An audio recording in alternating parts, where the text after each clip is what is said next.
ఈ సృష్టిలో ఒక దేవి తన ప్రేమ కోసం దేవుడిని తపస్సుతో జయించింది. ఆవిడే పార్వతీదేవి.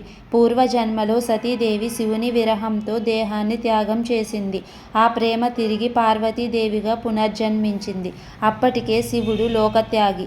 ధ్యానంలో మునిగిపోయి వివాహం, లోకం అన్నిటినీ విడిచిపెట్టాడు. పార్వతికి తెలుసు శివుణ్ణి పొందాలంటే తపస్సే మార్గం. పార్వతీదేవి హిమాలయాల్లో కఠిన తపస్సు చేసింది. ఆహారం లేకుండా, అలంకారం లేకుండా శివుని నామం జపించింది. ఆమె భక్తితో దేవతలే కదిలిపోయారు. శివుడు ఒక సాధువు రూపంలో వచ్చి పార్వతిని పరీక్షించాడు. శివుడు రూఢుడు, లోకానికి పనికిరాడు అన్నాడు. కానీ పార్వతి శాంతంగా ఆయన నా ప్రాణమని చెప్పింది. ఆ మాటలు విన్న క్షణంలో శివుడు తన అసలు రూపంలో ప్రత్యక్షమయ్యాడు.